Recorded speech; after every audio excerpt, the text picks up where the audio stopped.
ಶುಭಾಶಯಗಳು. ಎಲ್ಲರೂ ಒಂದ್ಸಲ ಕ್ಲಾಪ್ಸ್ ಹಾಕಿ ಜಯನೆ.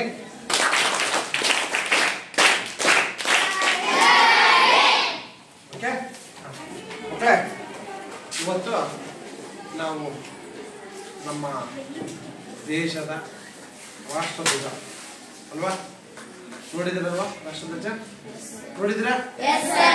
ಈ ರಾಷ್ಟ್ರಧ್ವಜ ಮತ್ತು ನಮ್ಮ ರಾಷ್ಟ್ರಗೀತೆ ಈ ಪಾಠದ ತಾತ್ವಿಕ ವಿಷಯಗಳನ್ನ ನಿಮಗೆ ತಿಳಿಸಕ್ಕೆ ಪ್ರಯತ್ನ ಪಡ್ತೀನಿ. ಮಕ್ಕಳೇ, ರಾಷ್ಟ್ರಧ್ವಜನ ನೀವು ನೋಡಿದ್ರಾ? ಫಸ್ಟ್ ನೋಡಿದ್ರಾ? ಹೇಗಿದೆ?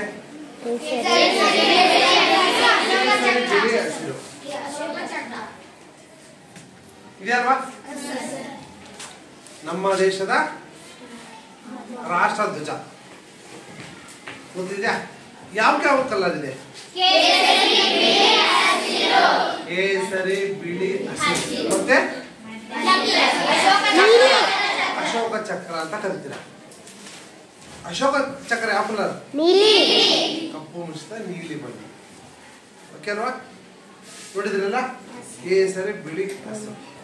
ಇದು ಅಪ್ಪಟ ಖಾದಿ ಉದ್ಯಮದಿಂದ, ಖಾದಿ ಬಟ್ಟೆಯಿಂದ ತರಿಸಿದಂತಹ ವಸ್ತ್ರ ಧ್ವಜ.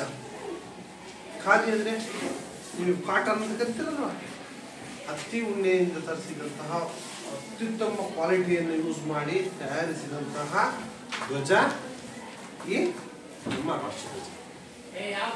ಹೌದಾ?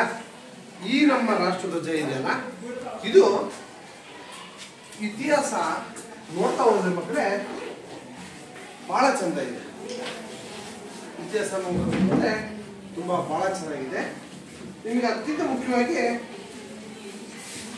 ನಿಮಗೆ ಗೊತ್ತಾಯಿತು, ರಾಷ್ಟ್ರಧ್ವಜ ಪ್ರತಿಯೊಂದು ದೇಶಕ್ಕೂ ತನ್ನದೇ ಆದಂತಹ ಒಂದು ಧ್ವಜವನ್ನ ಹೊಂದಿದೆ. ಏನು?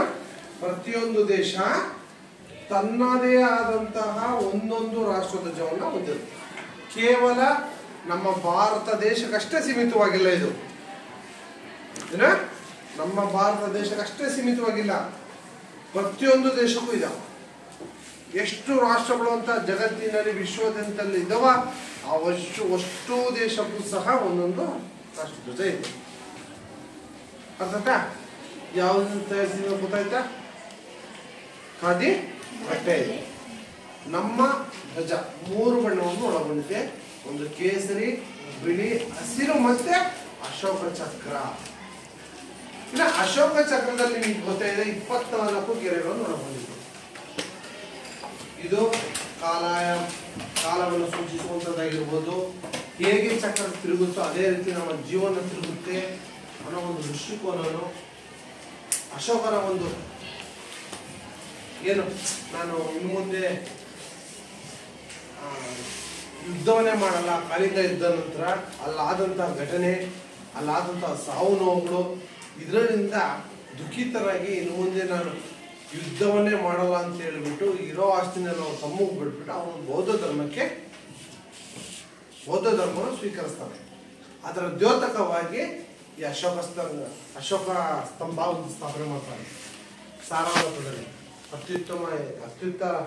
ಅತ್ಯಂತ ಎತ್ತರವಾದ ಸ್ತಂಭದಲ್ಲಿ ಈ ಒಂದು ಸಾರನಾಥನ ಒಂದು ಅಶೋಕ ಸ್ತಂಭವನ್ನ ಸ್ಥಾಪನೆ ಮಾಡ್ತಾನೆ. ಅದರಲ್ಲಿ ಈ ಅಶೋಕ ಚಕ್ರ ಕಂಡು ಬರೋದು ನಮ್ಗೆ ಗೊತ್ತಾಗುತ್ತೆ. ಅಲ್ಲಿ ಗೊತ್ತಾಗುತ್ತೆ ನಮ್ಮ ದೇಶ 3 ಬಣ್ಣಗಳೊಂದಿಗೆ ಜೊತೆಗೆ ಜಾತಿಗೂ ಒಳಗೊಂಡಿದೆ. ಆದ್ರೆ ನಾವು ಜಾತಿ ವಿಷಯ ಬೇಡ, ನಮ್ಮ ಮನಸ್ಸು ಶುದ್ಧವಾಗಿರ್ಲಿ, ಜಾತಿ ವಿಷಯ ಬೇಡ. ಹಾಗಾಗಿ ಕೇವಲ ನಾವು ಥಿಂಕ್ ಮಾಡೋಣ ಕೇಸರಿ, ಬಿಳಿ, ಹಸಿರು ಇಷ್ಟೇ, ಮತ್ತೆ ಅಶೋಕ ಚಕ್ರ. ಅರ್ಥಾಯ್ತಾ? ಇದು ನಾನು ಹೇಳಿದೆ, ಈ ರಾಷ್ಟ್ರಧ್ವಜ ಅನ್ನೋದು ಪ್ರತಿಯೊಂದು ದೇಶಕ್ಕೆ ತನ್ನದೇ ಆದಂತಹ ರಾಷ್ಟ್ರಧ್ವಜವನ್ನು ಹೊಂದಿದೆ. ಹಾಗಾದ್ರೆ ನಮ್ಮ ದೇಶದ ಈ ರಾಷ್ಟ್ರಧ್ವಜದ ಅಳತೆ 3:2 ಅಳತೆ ಇರ್ಬೋದು. ಅಂದ್ರೆ ಹೇಳಿದ್ರ ಉದ್ದ 3 ಅಡಿ ಇದ್ರೆ 2 ಅಡಿ ಆಗಿರ್ಬೋದು, ಅಥವಾ 3:4:3 ಅಂದ್ರೆ ಅಗಲಕ್ಕಿಂತ ಉದ್ದ 1 ಅಡಿ ಜಾಸ್ತಿ. ಈ ಅನುಪಾತದಲ್ಲಿ ನಮ್ಮ ಧ್ವಜವನ್ನ ನಾವು ರಚನೆ ಮಾಡ್ತೀವಿ. ನಿಮ್ಮ ಅಂಗಡಿ ಮುಂಗಟ್ಟುಗಳಲ್ಲಿ ಸಿಗುತ್ತಲ್ಲ, ಅದು ಖಾದಿ ಬಣ್ಣದ, ಖಾದಿ ಬಟ್ಟೆದಲ್ಲ, ಅದು ಪಾಲಿಸ್ಟರ್ ಆಗಿರ್ಬೋದು, ಸಿಂಥೆಟಿಕ್ ಇದೆ, ಬೇರೆ ಯಾವುದಾದ್ರು ವಸ್ತುಗಳಿಂದ ಬಳಸ್ತಾರೆ. ಆದರೆ ಅದು ಖಾದಿ ಬಟ್ಟೆಯಿಂದ ತರಿಸಿರದಂತಹ ಧ್ವಜವನ್ನೇ ನಾವು ಆಚರಿಸ್ತೀವಿ. ಹಾಗಾದ್ರೆ ನಾವು ಈ ಧ್ವಜವನ್ನ ಯಾವ್ಯಾವ ಸಂದರ್ಭದಲ್ಲಿ ಆಚರಣೆ ಮಾಡ್ತೀವಿ? ಫಸ್ಟ್ ಸ್ವಾತಂತ್ರ್ಯ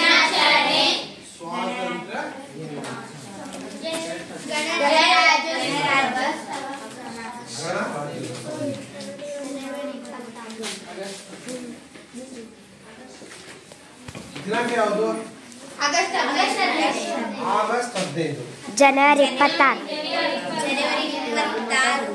ಜನವರಿ 26 ಅಲ್ವಾ? ಆಗಸ್ಟ್ 15 26. ಆಗಸ್ಟ್ 15 ಮತ್ತು ಜನವರಿ 26ರಂದು ನಾವು 2 ಬಾರಿ ರಾಜ್ಯವಿದು ನಮ್ಮ ರಾಷ್ಟ್ರಧ್ವಜವನ್ನ ಹಾರಿಸ್ತೀವಿ. ಇನ್ನು ಈಗ ನಮ್ಮ ಕೆಂಪುಕೋಟೆಯಲ್ಲಿ ಮೊಟ್ಟ ಮೊದಲಿಗೆ ಧ್ವಜವನ್ನು ಆಚರಣೆ ಧ್ವಜವನ್ನು ಆಚರಿಸಲಾಗುತ್ತೆ. ತದನಂತರ ನಾವು ನಮ್ಮ ಇದರಲ್ಲಿ ನೋಡ್ತೀವಿ. ನಿಮ್ಗೆ ಗೊತ್ತಿದೆ, ನಾವು ರಾಷ್ಟ್ರಧ್ವಜ ಮನೆಯನ್ನು ಸ್ವತಂತ್ರ ದಿನಾಚರಣೆ ಆಚರಣೆ ಮಾಡಿದ್ವಿ. ಏನೇನು ಹೇಳಿದ್ವಿ? ರಾಷ್ಟ್ರಗೀತೆ, ವಂದನೆ, ಒಟ್ಟು ದೇಶಭಕ್ತಿ ಗೀತೆಗಳನ್ನು ಗೌರವದೊಂದಿಗೆ ನಾವು ದೇಶಕ್ಕೆ ಸಮರ್ಪಣೆಯನ್ನ ಮಾಡ್ತೀವಿ. ಗೊತ್ತಾನೆ? ಮಾಡಿದ್ರಿಲ್ಲ ನೀವು? ಈಗೆಲ್ಲ ನಿಮ್ಗೆಲ್ಲ ಯೂನಿಫಾರ್ಮ್ ಸಿಸ್ಟಮ್ ಮಾಡಿದ್ವಿ. ಯಾಕೆ? ಶಿಸ್ತು. ನಮ್ಮ ದೇಶಕ್ಕೆ ನಾವು ಗೌರವನ ಸೂಚಿಸಬೇಕು. ನಮ್ಮ ಶಾಲೆಯಿಂದ ಒಂದು ಗೌರವ ಇರಬೇಕು ಅನ್ನೋ ಉದ್ದೇಶಕ್ಕೋಸ್ಕರ ನಾವು ಕಡ್ಡಾಯವಾಗಿ ನೀವು ಯೂನಿಫಾರ್ಮ್ ಹಾಕೊಂಡು ಬರ್ಬೇಕು, ಡಬಲ್ ಹಾಕೊಂಡು ಬರ್ಬೇಕು, ಆಮೇಲೆ ಶೂ ಹಾಕೊಂಡು ಬರ್ಬೇಕು ಅಂತ ಕಡ್ಡಾಯ ಮಾಡಿ ನಿಮಗೆ ಹಾಕ್ಸಿ ಅಲ್ವಾ? ಯಾಕಂದ್ರೆ ನಮ್ಮ ದೇಶಕ್ಕಿರುವಂತಹ ಒಂದು ಅಭಿಮಾನ. ನಾವು ಯಾವುದೇ ಸಂದರ್ಭದಲ್ಲಿ ಆಗಲಿ ಮಕ್ಕಳ, ನಿಮಗೊಂದು ಎಚ್ಚರಿಕೆ ಮಾತು, ನಾಡಗೀತೆ, ರಾಷ್ಟ್ರಗೀತೆ ಯಾವುದೇ ಆಗಲಿ ದೇಶಕ್ಕೆ ನಾವು ಗೌರವ ಸಲ್ಲಿಸುವಂತಹ ದೇಶಭಕ್ತಿಗಳು ಆಗ್ತಾ ಇದ್ರೆ ಸಾಧ್ಯವಾದಷ್ಟು ನಾವು ಏನೇ ಕೆಲಸಗಳು ಇದ್ರು ಆ ಕ್ಷಣದಲ್ಲಿ ಒಂದು 5 ನಿಮಿಷ ಬಿಡುವು ಮಾಡ್ಕೊಂಡು ನಿಂತು ನಾವು ಗೌರವನ ಸಲ್ಲಿಸ್ಬೇಕು. ಮಾಡ್ತೀರೋ? ಯಾವ ಥರ ಆಗಲಿ. ಈಗ ನಾವು ಮಧ್ಯೆ ಮಾಡ್ತಿದ್ವಿ ಕೇವಲ ರಾಷ್ಟ್ರಗೀತೆ ಜೊತೆಗೂ ನಾಡಗೀತೆ ಹಾಕಲ್ಲ, ದೇಶಭಕ್ತಿಗಳು ಎಲ್ಲ ಟೈಮಲ್ಲೂ ಹಾಕ್ತೀವಿ ನಾವು ಹಾಕಲ್ಲ. ಸಾಧ್ಯವಾದಷ್ಟು ಧ್ವಜಗೀತೆ, ರಾಷ್ಟ್ರಗೀತೆ, ವಂದೇ ಮಾತರಂ ಈ ಸಂದರ್ಭದಲ್ಲಿ ಬರ್ತಾ ಇದೆ ಅಂತಂದ್ರೆ ಏನೋಗಲ್ಲ, ಸುಮ್ಮನೆ ಮೊಬೈಲ್ ಹಿಡ್ಕೊಂಡು ಕಾಲ ಕಳೆದ್ಬಿಡ್ತೀವಿ ಗಂಟೆ. ಅದ್ರ ಬದಲಿ ಒಂದು 5 ನಿಮಿಷ ನಿಂತ್ಕೊಂಡು ಗೌರವವನ್ನು ಸೂಚಿಸಿ. ಅದು ಒಳ್ಳೆ ಶಿಸ್ತು, ಒಳ್ಳೆ ವ್ಯಕ್ತಿತ್ವ ಲಕ್ಷಣ. ಅರ್ಥಾತ್ ಹೀಗೆ ಇನ್ನ ಈ ರಾಷ್ಟ್ರಧ್ವಜ ನಮ್ಮ ದೇಶಕ್ಕೆ ಹೇಗೆ ಬಂತು ಅನ್ನೋದೊಂದು ವಿಷಯ ನೋಡ್ತಾ ಹೋದ್ರೆ 1857ರಲ್ಲಿ ಏನು ಸ್ವಾತಂತ್ರ್ಯ ಸಂಗ್ರಾಮ ಚಳವಳಿ ಪ್ರಾರಂಭವಾಗುತ್ತೆ. ಯಾರ ವಿರುದ್ಧ? ನಮ್ಮ ದೇಶಕ್ಕೆ ದಾಳಿ ಮಾಡಿದಂತಹ ಅನೇಕರು ಔಟ್ ಆಫ್ ಕಂಟ್ರಿ ಅಂದ್ರೆ ಪರದೇಶದವರು. ಯಾರು? ಬ್ರಿಟಿಷರು, ಡಚ್ಚರು, ಪೋರ್ಚುಗೀಸರು ಅಲ್ವಾ? 4 ಡಚ್ಚರು, ಪೋರ್ಚುಗರು, ಫ್ರೆಂಚರು ಮತ್ತೆ ಬ್ರಿಟಿಷರು 4 ಜನ. ಅವರು ಏನು ಪೋರ್ಚುಗಲ್ಲು, ಡಚ್ಚರು ಇವರೆಲ್ಲ ಅಲ್ಪ ಕಾಲದಲ್ಲಿ ನಮ್ಮ ದೇಶವನ್ನು ಆಳ್ವಿಕೆ ಮಾಡಿಬಿಟ್ಟು ಹೋಗ್ಬಿಡ್ತಾರೆ. ಆದರೆ ಸುದೀರ್ಘ ಕಾಲವನ್ನ ನಮ್ಮ ದೇಶವನ್ನ ವ್ಯಾಪಾರಕ್ಕೋಸ್ಕರ ಬಂದು ನಮ್ಮ ದೇಶದ ಸಂಪತ್ತ ಲೂಟಿ ಮಾಡೋದ್ರ ಜೊತೆಗೆ ನಮ್ಮನ್ನ ಅವರ ಗುಲಾಮರಂತೆ ನಡೆಸ್ಕೊಂಡಿದ್ದು ಈ ಬ್ರಿಟಿಷರು. ವ್ಯಾಪಾರಕ್ಕೋಸ್ಕರ ಬಂದಿದ್ದು ಮಕ್ಕಳೇ.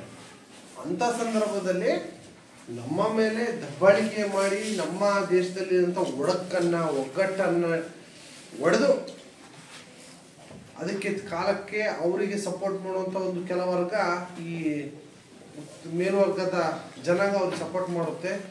ಅದೊಂದು ಉಪಯೋಗ ಪಡಿಸ್ಕೊಂಡ್ಬಿಟ್ಟು ಇವರು ಬ್ರಿಟಿಷರು ಈ ನಮ್ಮ ಕೆಳಮಟ್ಟದಾಗಿರ್ಬೋದು ಅಥವಾ ಅಸ್ಪೃಶ್ಯತೆ ವ್ಯಕ್ತಿಗಳಾಗಿರ್ಬೋದು, ಆಮೇಲೆ ಅನಾಗರಿಕರಿರುವಂತಹ ನಮ್ಮಗಳ ಮೇಲೆ ದಬ್ಬಾಳಿಕೆಯನ್ನು ಮಾಡ್ತಾರೆ.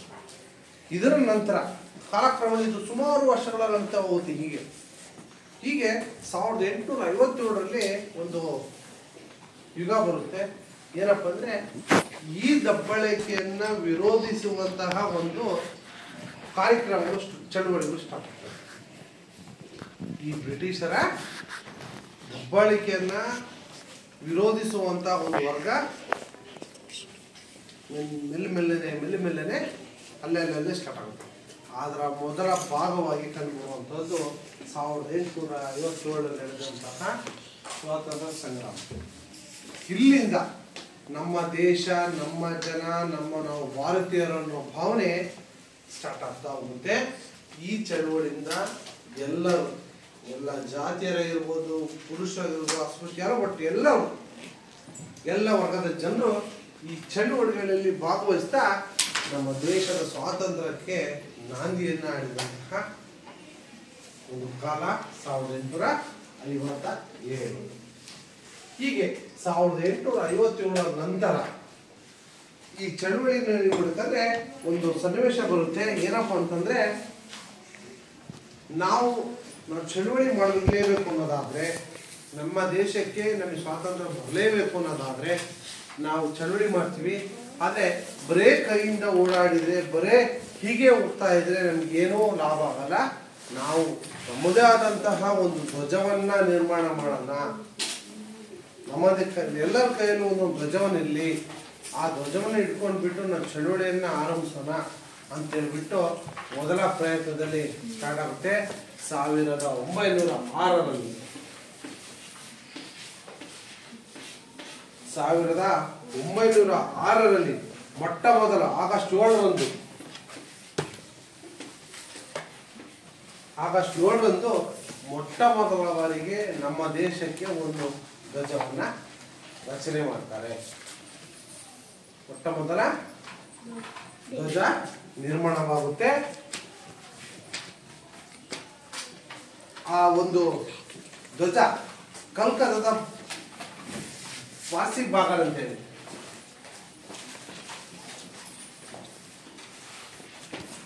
ಕಲ್ಕತ್ತಾದ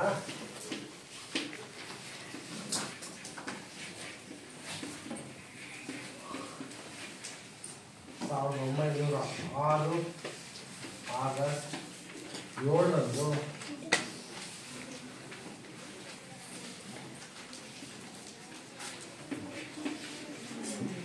ಕಲ್ಕತ್ತಾ ಪಾರ್ಸಿ ಬಾಗಲ್ ಚೌಕದಲ್ಲಿ 1906 ಆಗಸ್ಟ್ 7ರಂದು ಮೊಟ್ಟ ಮೊದಲ ಬಾರಿಗೆ ನಮ್ಮ ದೇಶದ ರಾಷ್ಟ್ರಧ್ವಜವನ್ನ ತಯಾರಿಸಿ ಆರಿಸಲಾಗುತ್ತೆ.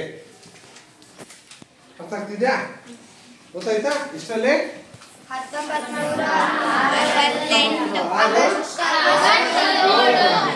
ಎಲ್ಲಿ ಕಲ್ಕತ್ತಾದ ಪಾರ್ಸಿ ಬಾಗಲ್ ಚೌಕದಲ್ಲಿ ಮೊಟ್ಟ ಮೊದಲಿಗೆ ನಮ್ಮ ರಾಷ್ಟ್ರಧ್ವಜವನ್ನ ಆರಿಸಲಾಗುತ್ತೆ. ಈ ರಾಷ್ಟ್ರಧ್ವಜದಲ್ಲಿ ಒಂದೇ ಮಾತರಂ ಅಂತೇಳಿ ಮಿಡ್ಲಲ್ಲಿ ಬರೆದಿರುತ್ತೆ. ಏನು ಇದೆಲ್ಲ ಸೇಮ್ ಇರುತ್ತೆ. ಆ ರಾಷ್ಟ್ರಧ್ವಜದಲ್ಲಿ ನಿಮಗೆ ಬೇಕಾದ್ರೆ ಬುಕ್ಸಲ್ಲಿ ಹೇಳ್ತೀನಿ ನಾನು ಆಮೇಲೆ. ಆ ಒಂದು ಇದು ಧ್ವಜದಲ್ಲಿ ತ್ರಿವರ್ಣ ಸೇಮ್ ಕಲರ್ ಇರುತ್ತೆ. ಆದ್ರೆ ವ್ಯತ್ಯಾಸ ಏನಪ್ಪಾ ಅಂತಂದ್ರೆ ಸೇಮ್ ಹಿಂಗೆ ಇರುತ್ತೆ. ಇದು ಕೇಸರಿ ಕೆಂಪು ಅಂತ ಇರುತ್ತೆ, ಹಳದಿ, ಹಸಿರು, ಇದರಲ್ಲಿ ಚಂದ್ರಾಕೃತಿ ಮತ್ತೆ ಚಂದ್ರ ಸೂರ್ಯ ಈ ತರ ಫ್ಲಾಗ್ ಇರುವಂತಹ ಒಂದು ಧ್ವಜವನ್ನ ನಿರ್ಮಾಣ ಆಗುತ್ತೆ. ಇಲ್ಲಿ ಒಂದೇ ಮಾತರಂ ಅಂತೇಳಿ ಬಂದು ಹಿಂದಿಯಲ್ಲಿ ಬಂದಿರ್ತಾರೆ.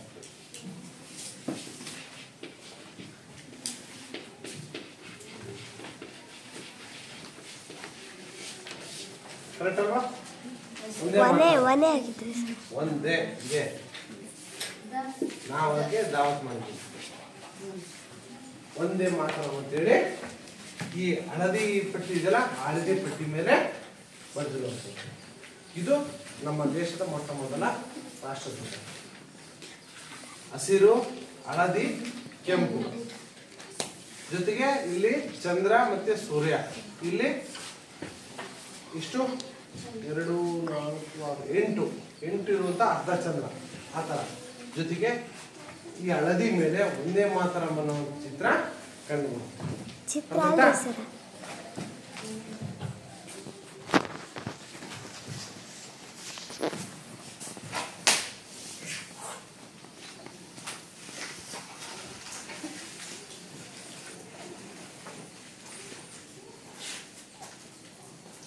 ಹ 1906 ರಚಿಸಿದಂತ ಒಂದೇ ಮಾತರಂ ನಮ್ಮ ಧ್ವಜ ಒಟ್ಟ. ಓಕೆನಾ? ಇದಾದ ನಂತರ ಸುಮಾರು ಹಲವಾರು ರಾಷ್ಟ್ರ ಧ್ವಜಗಳು ನಮ್ಮ ದೇಶದಲ್ಲಿ ಕಂಡು ಬರ್ತವೆ. 1906ರಲ್ಲಿ ಬರುತ್ತೆ, 1907ರಲ್ಲಿ ಇನ್ನೊಂದು ಬರುತ್ತೆ. ಸ್ವಲ್ಪ ಹೊತ್ತಿಂದ ನಿಮ್ಮ ಟೆಕ್ಸ್ಟ್ ಬುಕ್ಕಲ್ಲಿ ಇದೆ, ನೋಡ್ಬೋದು ಚಿತ್ರಗಳು ಬೇಕಾದ್ರೆ, ಅದು ಆಮೇಲೆ ನೋಡೋಣ. ವಿಧ ವಿಧವಾದಂತಹ ಇದು ಧ್ವಜಗಳು ಬಂದೋಗ್ತವೆ. ಅದಕ್ಕೆ ಕಾರಣನೂ ಬೇರೆ ಬೇರೆ ಇರುತ್ತೆ. ಇದು ಈ ಮೊಟ್ಟ ಮೊದಲೇ ಬರುತ್ತೆ.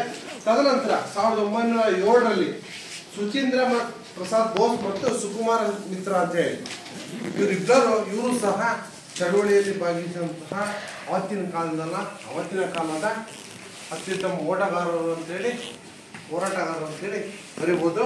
ಅಂತಹ ಸುಚೀಂದ್ರ ಪ್ರಸಾದ್ ಬೋಸ್ ಮತ್ತು ಸುಕುಮಾರ ಮಿತ್ರ ಎಂಬುವರಿಂದ ಇನ್ನೊಂದು ಧ್ವಜ ನಿರ್ಮಾಣವಾಗುತ್ತೆ. ಆ ರಾಷ್ಟ್ರ ಧ್ವಜವನ್ನ ಮೇಡಮ್ ಕಾಮ ಹಾಗೂ ಇತರೆ ಕ್ರಾಂತಿಕಾರಿಗಳು ಅನಾವರಣಗೊಳಿಸ್ತಾರೆ. ಅಂದ್ರೆ ಇಲ್ಲಿ ಏನಾಗುತ್ತಂದ್ರೆ ಈ ರಾಷ್ಟ್ರ ಧ್ವಜ ಬೇಡ, ಈ ಧ್ವಜ ಇದು ಬಿಟ್ಟು ಸ್ವಲ್ಪ ಆಲ್ಟ್ರೇಷನ್ ಮಾಡಿ ಇನ್ನೊಂದು ರಚನೆ ಆಗುತ್ತೆ 1905. ಅದು ವ್ಯತ್ಯಾಸ ಏನಿಲ್ಲ, ಸೇಮ್ ಇರುತ್ತೆ. ಏನಪ್ಪಾ ಅಂತಂದ್ರೆ ಇಲ್ಲಿ ಹಸಿರು ಇರ್ತಲ್ಲ, ಆ ಹಸಿರು ಬದಿ ಕೇಸರಿ ಮಾಡ್ತಾರೆ ಫಸ್ಟ್.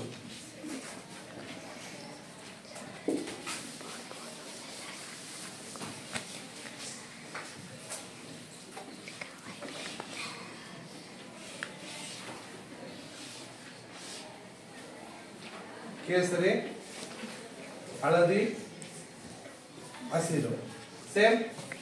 ಇಲ್ಲಿ ಚಂದ್ರ, ಇಲ್ಲಿ ಸೂರ್ಯ, ಇಲ್ಲಿ ಒಂದೇ ಮಾತರಂ.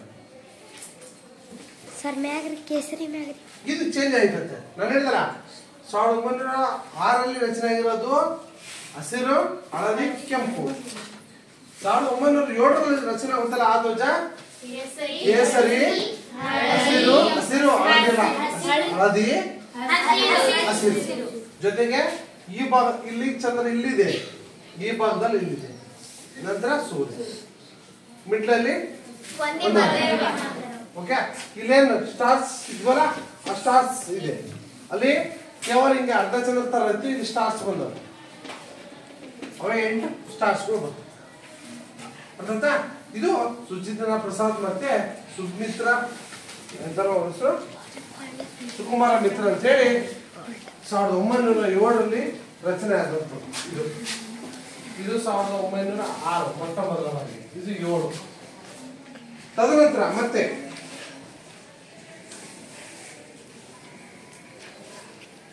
ಸ್ವಾತಂತ್ರ್ಯ ಸಂಗ್ರಾಮದಲ್ಲಿ ನಿರ್ದಿಷ್ಟ ರೂಪ ಸಿಗುತ್ತೆ. ನಮ್ಮ ದೇಶಕ್ಕೆ ಸ್ವಾತಂತ್ರ್ಯ ಬೇಕು ಅಂತೇಳಿ ಅಂತ ಸಂದರ್ಭದಲ್ಲಿ ಹೋಮ್ ರೂಲ್ ಚಳವಳಿ ಅಂತೇಳಿ ಒಂದು ಸಂಘ ಮತ್ತೆ ಸ್ಟಾರ್ಟ್ ಆಗುತ್ತೆ. ಹಲವಾರು ಚಳವಳಿ ನಡೀತಾ ಮಕ್ಕಳೇ, ಒಬ್ಬರು ತಡೆಯಲ್ಲ. ನಿಮ್ಗೆ ಇತಿಹಾಸ ಪುಟದಲ್ಲಿ ತೆಗ್ತಾ ಹೋದ್ರೆ ಎಲ್ಲ ಒಂದೊಂದು ಭಾಗದಲ್ಲಿ ಒಂದೊಂದು ನಮ್ಗೆ ಚಳವಳಿ ನಡೀತಾ ಹೋಗ್ತವೆ, ಅನೇಕ ನಡೀತವೆ. ಅದರಲ್ಲಿ ಅನಿ ಬೆಸೆಂಟ್ ಮತ್ತು ಲೋಕಮಾನ್ಯ ತಿಲಕ್ ಅಂತೇಳಿ ಇವರು ಒಂದು ಚಳವಳಿ ಸ್ಟಾರ್ಟ್ ಆಗುತ್ತೆ. ಇವ್ರದೇ ಆದಂತಹ ಒಂದು 3ನೇ ಅಂದ್ರೆ ತೃತೀಯ ರಾಷ್ಟ್ರ ಧ್ವಜವನ್ನು ನಿರ್ಮಾಣ ಮಾಡ್ತಾರೆ. ಇವ್ರದೊಂದು ಸಂಘ ಆಯ್ತು, ಸಂಘ ಅಥವಾ ಸಮಿತಿ ಅಥವಾ ಚಳವಳಿ ತಂಡ. ಇದು 2ನೇ ತಂಡ. ನೆಕ್ಸ್ಟ್ 3ನೇ ತಂಡ ಸ್ಟಾರ್ಟ್ ಆಗುತ್ತೆ, ಅನಿ ಬೆಸೆಂಟ್ ಮತ್ತು ಲೋಕಮಾನ್ಯ ತಿಲಕ್.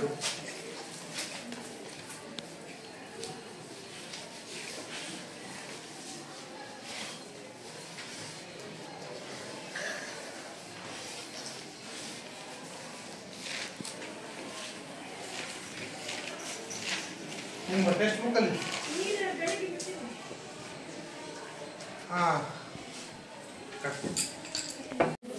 ಹೀಗೆ 3ನೇ ರಾಷ್ಟ್ರಧ್ವಜ ನಮಗೆ ಕಂಡು ಬರುತ್ತೆ. ಲೋಕಮಾನ್ಯ ತಿಲಕ್ ಮತ್ತು ಅನಿ ಬೆಸೆಂಟ್ ಅವರು ಒಂದು ಹೋಮ್ ರೂಲ್ ಚಳವಳಿ ಅಂತೇಳಿ ಸ್ಟಾರ್ಟ್ ಮಾಡ್ತಾರೆ. ಆ ಚಳವಳಿ ಅವರು ನಮ್ಮದೇ ಆದಂತಹ ಒಂದು ಧ್ವಜವನ್ನು ಆಚರಣೆಯನ್ನು ಮಾಡ್ತಾರೆ. ಅದು ನೋಡೋಣ. ಇನ್ನು ಲಾಸ್ಟ್ ಹೇಳ್ತೀನಿ. ನಂತರ 1921ರಲ್ಲಿ ವಿಜಯವಾಡದಲ್ಲಿ ನಡೀತಿದ್ದಂತಹ ಸಂದರ್ಭದಲ್ಲಿ ಒಂದು ಅಖಿಲ ಭಾರತೀಯ ಕಾಂಗ್ರೆಸ್ ಸಮಿತಿ ಅಲ್ಲಿ ಕರೆದಿರ್ತಾರೆ, ಒಂದು ಸಭೆಯನ್ನು ಕರೆದಿರ್ತಾರೆ 1921ರಲ್ಲಿ. ಅಲ್ಲಿ ಮಹಾತ್ಮ ಗಾಂಧೀಜಿಯವರು ಭಾಗವಹಿಸಿರ್ತಾರೆ. ಮತ್ತೆ ಆಂಧ್ರ ಪ್ರದೇಶದ ವೆಂಕಯ್ಯ ಅಂತೇಳಿ ಒಬ್ಬ ಹೋರಾಟಗಾರ ಆ ಕಾರ್ಯಕ್ರಮಕ್ಕೆ ಭಾಗವಹಿಸಿರ್ತಾರೆ. ಅಲ್ಲಿ ಈ ಹಸಿರು ಕೆಂಪು ಪಟ್ಟಿ ಮತ್ತು ನೂಲುವಂತಹ ಚರಕ ಅಂದ್ರೆ ಗಾಂಧೀಜಿಯವರು ಯೂಸ್ ಮಾಡ್ತಿದ್ರಲ್ಲ ಚರಕ, ಆ ಬಟ್ಟೆ ನೂಲುವಂತಹ ಚರಕವನ್ನು ಹೊಂದಿರುವಂತಹ ಒಂದು ಧ್ವಜವನ್ನ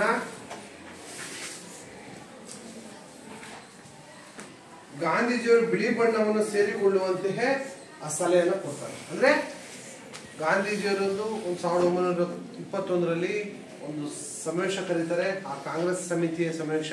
ಅಲ್ಲಿ ಈ ವೆಂಕಯ್ಯನವರು ಬಂದಿರ್ತಾರೆ.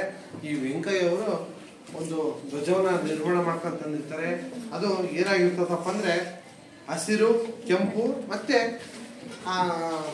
ಇದು ಗಾಂಧೀಜಿಯವರು ಬಳಸ್ತಿರುವಂತಹ ಬಟ್ಟೆ ನೂಲುವಂತಹ ಚಕ್ರ ಏನಿದೆಯಲ್ಲ ಆ ಚಕ್ರ ಗುರುತಿರುವಂಥದ್ದು. ಇದು ಈ ತರ ಎರಡೇ ಬಣ್ಣ, ಹಸಿರು ಕೆಂಪು ಚಕ್ರ,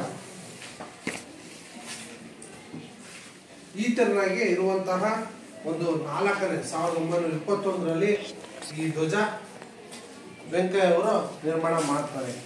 ಇದು ಸಹ 4ನೇ ಧ್ವಜವಾಗಿ ನಮಗೆ ಕಂಡು. ಅಲ್ಲಿಗೆ 1, 2, 3, 4 1900ರಲ್ಲಿ ಪ್ರಥಮ ಬಾರಿಗೆ, 2ನೇ ಬಾರಿಗೆ 1907 ಮತ್ತೆ ಲೋಕಮಾನ್ಯ ತಿಲಕ್ 17, 21ರಲ್ಲಿ ವೆಂಕಯ್ಯ ಕಾಂಗ್ರೆಸ್ ಸಮಿತಿ ಏನು ಸಭೆ ಕರೆದಿರ್ತಾರೆ ಅಲ್ಲಿ 4ನೇ ಧ್ವಜವನ್ನ ನಿರ್ಮಾಣವನ್ನ ಮಾಡ್ತಾರೆ.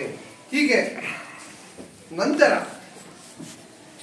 ರಾಷ್ಟ್ರಧ್ವಜ ಇತಿಹಾಸದಲ್ಲೇ 1931ರಲ್ಲಿ ಅದು ಅತ್ಯಂತ ವಿಶಿಷ್ಟವಾದಂತಹ ಒಂದು ಸಮಯ. ಯಾಕಪ್ಪ ಅಂದ್ರೆ ಈ ವರ್ಷದಲ್ಲಿ ಕರಾಚಿ, ಇವತ್ತಿನ ಏನು ಪಾಕಿಸ್ತಾನದಲ್ಲಿ ಕಂಡು ಬರುತ್ತಲ್ಲ ಆ ಪಾಕಿಸ್ತಾನದಲ್ಲಿ ಕಂಡು ಬರುವಂತಹ ಕರಾಚಿಯಲ್ಲಿ ಒಂದು ಅಖಿಲ ಭಾರತ ಕಾಂಗ್ರೆಸ್ ಸಮಾವೇಶವನ್ನ ಕರೆದಿರ್ತಾರೆ. ಆ ಸಭೆಯಲ್ಲಿ ಈ ರಾಷ್ಟ್ರಧ್ವಜದ ಬಗ್ಗೆ ಒಂದು ಸುದೀರ್ಘ ಚರ್ಚೆ ನಡೆಯುತ್ತೆ. ರಾಷ್ಟ್ರಧ್ವಜ ಬಗ್ಗೆ ಒಂದು ಸುದೀರ್ಘವಾದ ಚರ್ಚೆ ನಡೆಯುತ್ತೆ. ಅಲ್ಲಿ ಫಲವಾಗಿ ಈ ನಮ್ಮ ರಾಷ್ಟ್ರಧ್ವಜ ರಚನಾ ಸಮಿತಿಯನ್ನು ರಚನೆ ಮಾಡಲೇಬೇಕು ಅಂತೇಳಿ ಪಟ್ಟು ಹಿಡಿತಾರೆ. ನಮಗೆ ಏನಾಗ್ತಾ ಇದೆ ಅಂದ್ರೆ ಇಷ್ಟೊತ್ತಿಗೆ 4 ರಾಷ್ಟ್ರಧ್ವಜಗಳು ಬಂದು ಹೋಗಿದ್ದಾವೆ. ಈ 4 ಯಾರ್ಯಾರಿಗೆ ಅನುಕೂಲ ಬೇಕು, ಯಾರ್ಯಾರಿಗೆ ಅನುಕೂಲ ಒಂದು ದೃಷ್ಟಿಕೋನ ಇದೆ, ಅದಕ್ಕೆ ತಕ್ಕಂತೆ ರಾಷ್ಟ್ರಧ್ವಜ ನಿರ್ಮಾಣ ಆಗ್ತಾ ಇದೆ. ಇದು ಸಮಂಜಸವಲ್ಲ. ಒಂದು ದೇಶಕ್ಕೆ ಒಂದು ರಾಷ್ಟ್ರಧ್ವಜ ಇದ್ರೆ ಚೆನ್ನಾಗಿರುತ್ತೆ ಅನ್ನೋ ಉದ್ದೇಶದಿಂದ ಕರಾಚಿಯಲ್ಲಿ ನಡೆದಂತಹ ಒಂದು ಸಮಾವೇಶ, ಅಖಿಲ ಭಾರತ ಕಾಂಗ್ರೆಸ್ ಸಮಾವೇಶದಲ್ಲಿ ಒಂದು ಬಲವಾದ ನಿರ್ಧಾರ ಆಗುತ್ತೆ. ಏನಪ್ಪ ಅಂದ್ರೆ ಒಂದು ಸಮಿತಿ ರಚನೆ ಮಾಡೋಣ. ಆ ಸಮಿತಿ ರಚನೆ ಮಾಡಿದ ಮೇಲೆ ಆ ಒಂದು ಸಮಿತಿಯ ಏನು ನಿರ್ಧಾರ ಕೊಡುತ್ತಲ್ಲ ಅದಕ್ಕನುಗುಣವಾಗಿ ರಾಷ್ಟ್ರಧ್ವಜ ನಿರ್ಮಾಣ ಮಾಡುವುದು ಅಂತೇಳಿ ಒಂದು ದೃಢ ನಿರ್ಧಾರ ಸಂಕಲ್ಪವನ್ನು ಕೈಗೊಳ್ತಾರೆ. ಹೀಗೆ 1931ರಲ್ಲಿ ನಡೆದಂತಹ ಏನು ಸಮಾವೇಶದಲ್ಲಿ 3 ಬಣ್ಣಗಳನ್ನು ಒಳಗೊಂಡಂತಹ ಧ್ವಜವನ್ನ ನಿರ್ಮಾಣ ಮಾಡಬೇಕು ಅನ್ನೋದು ಎಲ್ಲರ ಒಂದು ಅಭಿಪ್ರಾಯವಾಗುತ್ತೆ. ಅದು 3 ಬಣ್ಣವನ್ನ ಹೊಂದಿರಬೇಕು.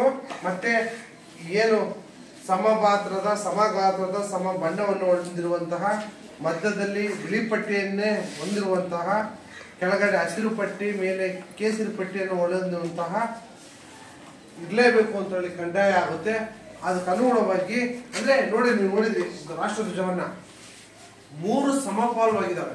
ನೀವು ಮೆಜರ್ಮೆಂಟ್ ಮಾಡಿದ್ರೆ ಯಾವುದು ಒಂದು ನೂಲು ಸಹ ಡಿಫ್ರೆನ್ಸ್ ಬರಲ್ಲ. ಅರ್ಥ ಆಗ್ತಿದಾ? ಸೇಮ್ ಅಳತೆಯಲ್ಲಿ ಕೇಸರಿ ಬಣ್ಣನಿದೆ, ಸೇಮ್ ಅಳತೆಯಲ್ಲಿ ಬಿಳಿ ಬಣ್ಣನಿದೆ, ಸೇಮ್ ಅಳತೆಯಲ್ಲಿ ಕೇಸರಿ ಬಣ್ಣನಿದೆ. ಈ 3 ಬಣ್ಣಗಳು ಸಮವಾದ ಅಳತೆಯಲ್ಲಿ ನಿರ್ಮಾಣ ಆಗಿರುವಂತದ್ದು. ಇದು ವಿಶೇಷ. ಹೀಗೆ ಸುಮಾರು ರಾಷ್ಟ್ರದಲ್ಲಿ ಇಂದಿನ ರಾಷ್ಟ್ರಗಳಂತೆ ಸುಮಾರು ಬರ್ತಾ ಇರ್ತವೆ. ಅವ್ರು ಬಂದು ತೋರಿಸಿದ್ರು, ಇವ್ರು ಬಂದು ತೋರಿಸಿದ್ರು, ಇದು ಯಾಕೋ ಸೆಟ್ ಆಗ್ತಾ ಇಲ್ಲ, ಏನು ಮಾಡೋದು ಅಂತೇಳಿ ಒಂದು ತೀರ್ಮಾನ ಬರುತ್ತೆ. ಕೆಲವರು ಚಕ್ರ ಇಡೋಣ ಅಂತಾರೆ, ಇನ್ನೊಬ್ರು ಬೇಡ ಅಂತಾರೆ. ಅಲ್ಲಿಗೆ ಎಲ್ಲ ಒಂದು ಕಡೆ ಗೊಂದಲ ಸೃಷ್ಟಿ ಆಗ್ತಾ ಹೋಗುತ್ತೆ.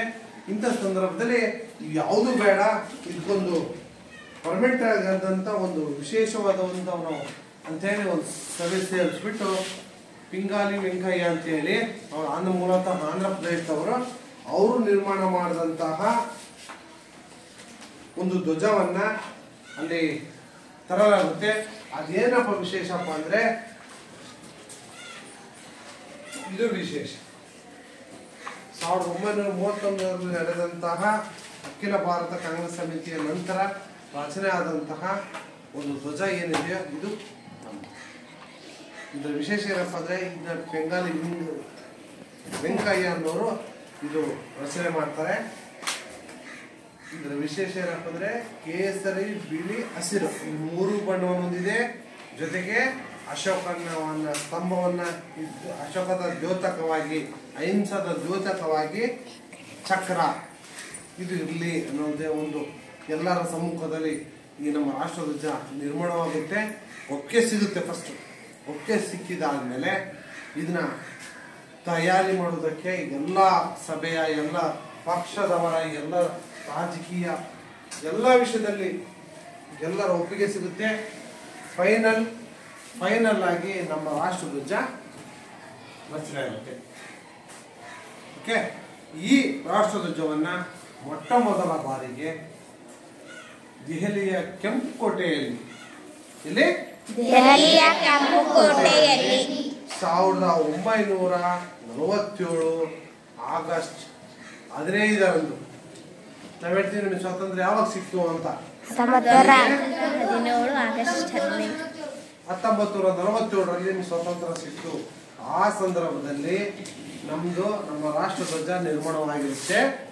ಅದಕ್ಕೂ ಮುಂಚೆನೆ, ಆದರೆ ಪರ್ಟಿಕ್ಯುಲರ್ ಆಗಿ ನಮ್ಮ ರಾಷ್ಟ್ರಧ್ವಜ ಹೀಗೆ ಇರಬೇಕು, ಹಿಂಗೆ ಅಂತ ಪರ್ಫೆಕ್ಟ್ ಆಗಿ ಆಗಿದ್ದು, ಪಕ್ಕಾ ಆಗಿದ್ದು 1947 ಆಗಸ್ಟ್ 15ರಂದು ದೆಹಲಿಯ ಕೆಂಪು ಕೋಟೆಯಲ್ಲಿ ಮೊಟ್ಟ ಮೊದಲ ಬಾರಿಗೆ ಧ್ವಜವನ್ನ ಆರೋಹಣಗೊಳಿಸ್ತೀವಿ. ಅರ್ಥಾತ್ ಅಂದಿನಿಂದ 1947ರಿಂದ ಇಂದಿನವರೆಗೂ ಹೆಚ್ಚುಗಳು 78 ವರ್ಷ ಕಾಲ ಕಳೆದಲ್ವಾ ನಾವು. ಇವತ್ತಿನವರೆಗೂ 1947ರಲ್ಲಿ ಅಂದಿನಿಂದ ಇಂದಿನವರೆಗೂ ಕೇವಲ ಒಂದೇ ರಾಷ್ಟ್ರಧ್ವಜವನ್ನು ನಾವು ಬಳಸ್ಕೊಂತ ಬಂದಿದ್ವಿ. ಇದಕ್ಕೂ ಮುನ್ನ ಸುಮಾರು ಬಂದೋದು ನೀವು ನೋಡಿದ್ರಲ್ವಾ. ಹೀಗೆ 1947ರಲ್ಲಿ ಈಗ ನಿಮ್ಮ ಟೆಕ್ಸ್ಟ್ ಬುಕ್ ತೆಗೀರಿ. ಆ ಟೆಕ್ಸ್ಟ್ ಬುಕ್ಕಲ್ಲಿ ನಿಮ್ಗೆ ಗೊತ್ತಾಗುತ್ತೆ ಎಷ್ಟು ರಾಷ್ಟ್ರಧ್ವಜಗಳು ಸಿಕ್ತು ಅಂತ. ನಿಮಗೆ ಚಿತ್ರಣ ಹಾಕಿದ್ದಾರೆ. 1906ರಲ್ಲಿ ಇದೆ ನೋಡಿ ಒಮ್ಮೆ. 1906ರಲ್ಲಿ ಇದೆ, 1907ರಲ್ಲಿ ಇದೆ, 17ರಲ್ಲಿ ಇದೆ. ಸಾಕು, ನಾನು ಹಿಸ್ಟ್ರಿ ಹೇಳಿಲ್ಲ, ನೀವು ನೋಡಿ ಅಂತ ನೋಡ್ರಿ, ಡಿಫ್ರೆನ್ಸ್ ಕಂಡು ಹಿಡೀರಿ. ಅದಾದ್ಮೇಲೆ 1931ರಲ್ಲಿ ನೋಡಿ ಕೇಸರಿ, ಬಿಳಿ, ಹಸಿರು ಬಂದಿದೆ. ಅಲ್ಲಿ ಚರಕ ಅಲ್ಲ ಚರಕ. 1931 ಅಖಿಲ ಭಾರತ ಕಾಂಗ್ರೆಸ್ ಸಮ್ಮೇಳನ ನಡೆದಿರುತ್ತೆ ಕರಾಚಿಯಲ್ಲಿ ಇದೊಂದು ಬರುತ್ತೆ. ಈ ತರ ಇದ್ರೆ ಚಂದ ಅಂತ. ಆದ್ರೆ ಕೆಲವರು ಅದು ಒಪ್ಪಿಗೆ ಕೊಡ್ತಾರೆ, ಕೆಲವರು ಒಪ್ಪಿಗೆ ಕೊಡಲ್ಲ. ಹಾಗಾಗಿ ಯಾವ ಬೇಡ ಅಂತ ಹೇಳ್ಬಿಟ್ಟು ಅಶೋಕ ಚಕ್ರವನ್ನು ತಗೊಂಡು ಇಟ್ಟಿರುವಂತದ್ದು 1940. ಗೊತ್ತಾ? ಫಸ್ಟ್ ನೋಡಿ 1906ರಲ್ಲಿ ಇದೆ. ಹೋಲಿಕೆ ಮಾಡ್ತಾರೆ ನೋಡಿ. 1906 ನೋಡಿ, 1907 ನೋಡಿ. ನೆಕ್ಸ್ಟ್ 1917ರಲ್ಲಿ ಇದು ಬ್ರಿಟಿಷ್ ಏನು ನಮ್ಮ ಮೇಲೆ ದಬ್ಬಳಿಕೆಯನ್ನ ಆಳ್ವಿಕೆ ಮಾಡಿತ್ತು. ನಾವು ಅವ್ರು ಗ್ಲೋಬಲ್ ಆಗಿದ್ವಿ. ಅಂತ ಸಂದರ್ಭದಲ್ಲಿ ನೋಡಿ ಬ್ರಿಟಿಷರ ಒಂದು ಮೇಲ್ಗಡೆ ಇದೆ, ಬ್ರಿಟಿಷರ ಒಂದು ಸಿಂಬಲ್ ಇದೆ ಮೇಲ್ಗಡೆ ಮೂಲೆಯಲ್ಲಿ. ಆಮೇಲೆ ನಕ್ಷತ್ರಗಳು, ಚಂದ್ರ ಇದೆ. ಅಂದ್ರೆ ನಾವು ಅವ್ರ ಹ್ಯಾಂಡ್ ಓವರ್ ಅಲ್ಲಿ ಇದ್ದೀವಿ ಆ ಟೈಮಲ್ಲಿ. ಅದಾದ ನಂತರ 1921ರಲ್ಲಿ ಇದೆ ನೋಡಿ, ಬದಲಾಗುತ್ತೆ. ಅದು ಪಿಂಗಾಲಿ ವೆಂಕಯ್ಯನವರು ರಚನೆ ಮಾಡಿರ್ತಾರೆ. ತದನಂತರ ಚೇಂಜ್ ಆಗುತ್ತೆ. ಆಮೇಲೆ 1931ರಲ್ಲಿ, ನಂತರ 1947. ಹೀಗೆ 1947ರಲ್ಲಿ ನಂತರ ಕಂಡು ಬಂದಂತಹ ಈ ನಮ್ಮ ರಾಷ್ಟ್ರಧ್ವಜ ಇವತ್ತು ಎಲ್ಲ ವಿಷಯದಲ್ಲಿ, ಎಲ್ಲ ರಂಗದಲ್ಲಿಯೂ ನಮ್ಮ ಭಾರತ ಮುಂದುವರಿತಾ ಹೋಗ್ತಾ ಇದೆ ಅನ್ನೋದರಲ್ಲಿ ಎರಡು ಅನುಮಾನವಿಲ್ಲ. ಒಂದು ಸಾಂಸ್ಕೃತಿಕವಾಗಲಿ, ಆರ್ಥಿಕವಾಗಲಿ, ರಾಜಕೀಯವಾಗಲಿ, ಸಾಮಾಜಿಕ ಧಾರ್ಮಿಕ ವಿಷಯದಲ್ಲಾಗಲಿ ಇವತ್ತು ನಮ್ಮ ದೇಶ ಉನ್ನತ ಮಟ್ಟದಲ್ಲಿದೆ. ಅರ್ಥ ಆಗ್ತಿದೆಯಾ? ಉನ್ನತ ಮಟ್ಟದಲ್ಲಿದೆ ಅಂತ ಹೇಳೋದಕ್ಕೆ ನಮಗೆಲ್ಲರಿಗೂ ಹೆಮ್ಮೆಯ ವಿಷಯ. ಎಲ್ಲರೂ ಒಂದ್ಸಲ ಹೆಜ್ಜೆ ಇಟ್ಬಿಟ್ಟು ನಮ್ಮ ಭಾರತ ದೇಶಕ್ಕೆ ಒಂದ್ಸಲ ಸೆಲೆಕ್ಟ್ ಮಾಡೋಣ. ಇದೀನ್ ಸರಿ ಓಕೆ, ಎಲ್ಲರೂ ಒಂಥರ ಸಾಥ್ सामने सेलेक्ट जय हिंद ठीक ओके चल ಅರ್ಥ ಮಕ್ಕಳ ಪಾಠ 1947ರಲ್ಲಿ ಕೋಲ್ಕತ್ತಾ ಪಾರ್ಸಿ ಬಾಗಲ್ ಚೌಕದಲ್ಲಿ ಮೊಟ್ಟ ಮೊದಲ ಬಾರಿಗೆ ನಮ್ಮ ರಾಷ್ಟ್ರಧ್ವಜವನ್ನು ಆಚರಣೆ ಮಾಡಲಾಗುತ್ತೆ. ಕೋಲ್ಕತ್ತಾದ ಪಾರ್ಸಿ ಬಾಗಲ್ ಚೌಕದಲ್ಲಿ 1906ರಲ್ಲಿ ನಮ್ಮ ಧ್ವಜವನ್ನು ಆಚರಣೆ ಮಾಡ್ತೀವಿ. ಅಲ್ಲಿಂದ ಸ್ಟಾರ್ಟ್ ಆಗುತ್ತೆ ನಮ್ಮ ಜರ್ನಿ, ನಮ್ಮ ಪ್ರಯಾಣ ಅಲ್ಲಿಂದ ಸ್ಟಾರ್ಟ್ ಆಗುತ್ತೆ. ಕೊನೆಯದಾಗಿ 1947 ಬೆಂಗಾಲಿ ವೆಂಕಯ್ಯ ನಾಯ್ಡು ಅನ್ನೋರು ಈ ಒಂದು ಚಿತ್ರಣವನ್ನು ಕೊಟ್ಬಿಟ್ಟು ನಮ್ಮ ದೇಶದ ಇರುವಂತಹ ಧ್ವಜವನ್ನು ಫೈನಲ್ ಆಗಿ ಫಿಕ್ಸ್ ಆಗುತ್ತೆ. ಅದರ ನಂತರ 15 ತಿಂಗಳಿಗೂ ನಾವು ಅದನ್ನ ಆಚರಣೆ ಮಾಡ್ತಾ ಇದ್ದೀವಿ. ಅರ್ಥ ಆಯ್ತಾ? ಏನೋ ಡೌಟ್ ಇದೆಯಾ? ಓಕೆನಾ? ಓಕೆ ಮುಕ್ತಾಯ. ಏನೋ ಧನ್ಯವಾದ.